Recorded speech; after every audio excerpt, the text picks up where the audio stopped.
नमस्कार प्रियंका सोडिया रोषेई रे आपण समस्तंकु अनेक अनेक स्वागत। आज मु आपण मानक सहित चिली चिकेन रो रेसिपी शेयर करी।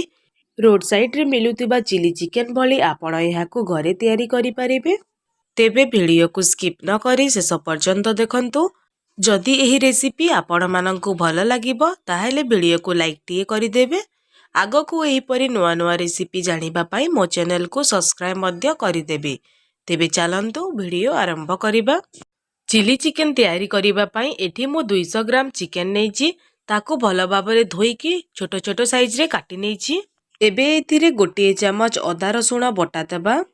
एथिरे हाफ चमच लूण, हाफ चमच हळदी पाउडर और गोटे पिंच रेड फूड कलर देबा। फूड कलर देबा द्वारा चिली चिकेन रो कलर टी भल देखा जाई थाए। ता सहित एथिरे हाफ चमच गोलमरीच गुंड और पाखापाखी गोटे चमच चिकेन मसला देबा। एथिरे गोटे चमच भिनेगार देबा। भिनेगार बदल रे आपण एथिरे लेंबू रस मध्य दे पारिबे। गोटे चमच सोया सॉस देबा। एथिरे गोटे अंडा देबा। अंडा देबा द्वारा जेते बेले आमे चिकेन को फ्राई करिबा सेते बेले चिकेन रो ऊपरटा भल भाबरे फुली पारिबो। एथिरे 4 चमच अरारोट बा कॉर्नफ्लोर देबा। एथिरे 2 चमच मैदा नेबा। जेतिकी अरारोट नौचंती तार अधा मैदा नेबे। ए सबु को भल भाबरे मिक्स करि नेबा।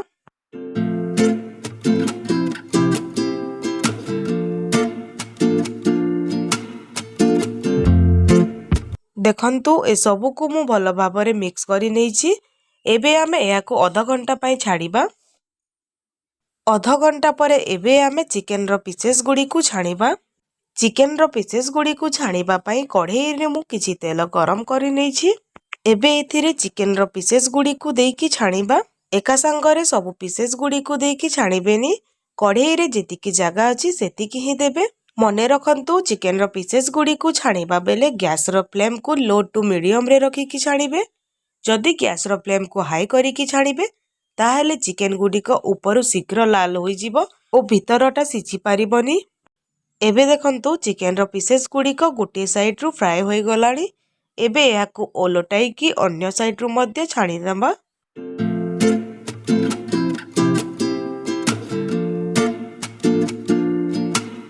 एबे देखंतु चिकेन रो पीसेस गुडी को भल भाबरे फ्राई होई गलानी। साइज रु मध्य फुली जाईची। एबे याकू आमे गोटे प्लेट को काढी नबा। एक्स्ट्रा तेल सबु को छाणी की आमे अलगा करि नबा।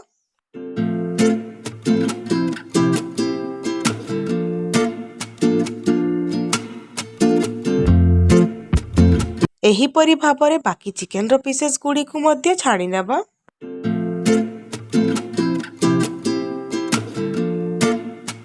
ए सबु भल भाबरे फ्राई होई गलानी। एबे एहाकू आमे गोटे प्लेट को काढी नबा।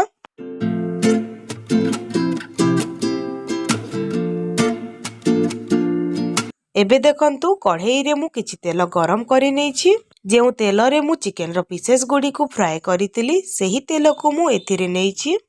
तेल गरम हेबा परे एथिरे 6-7 कोला रसुण को काटिकी दउछि। एबे एथिरे 2टा कंचा लंका को मझिरु 2 फाळ करिकी काटिकी दउछि। एबे एथिरे 2टा प्याज को काटिकी देबा। एठी मु प्याज को टिके बड़ साइज रे काटिकी नेइछि। फाळे कैप्सिकम को मध्य टिके बड़ साइज रे काटिकी एथिरे दउछि। एथिरे अल्प टिके लूण देबा। गैस रो फ्लेम को हाई करिकी प्याज और कैप्सिकम को 3 मिनिट पई भाजिबा।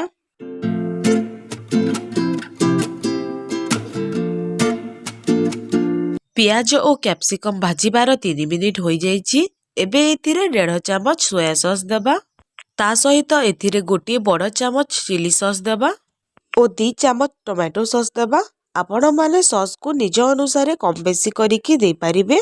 ए सबु को भल भाबरे मिसाई नबा।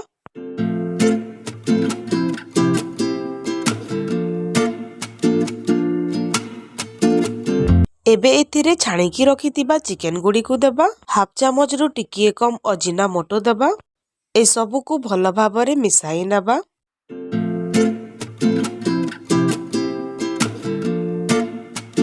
एबे एथिरे किछिटा प्याज पत्र देबा। एथिरे प्याज पत्र पकाइबाटा पूरा ऑप्शनल। जदि आपणक पाखरे अछि ताहेले आपण निश्चय पकांतु।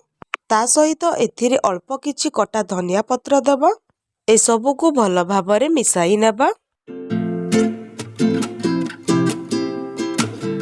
ଏବେ ଦେଖନ୍ତୁ ପ୍ରସ୍ତୁତ ହୋଇଗଲା ଆମର ଚିଲି ଚିକେନ।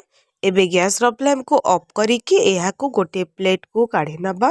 ଆଶା କରୁଛି ଦର୍ଶକ ବନ୍ଧୁ ଆପଣମାନଙ୍କୁ ଏହି ରେସିପିଟି ଭଲ ଲାଗିଥିବ। ଯଦି ଏହି ରେସିପି ଆପଣମାନଙ୍କୁ ଭଲ ଲାଗିଲା ତାହେଲେ କମେଣ୍ଟ କରି ନିଶ୍ଚିତ ଜଣାଇବେ। ତେବେ ଆଜି ପାଇଁ ଏତିକି। ପୁଣି ଦେଖାହେବା ଆଉ ଗୋଟେ ନୂଆ ରେସିପି ଭିଡ଼ିଓରେ। ସେ ପର୍ଯ୍ୟନ୍ତ ରହୁଛି ନମସ୍କାର।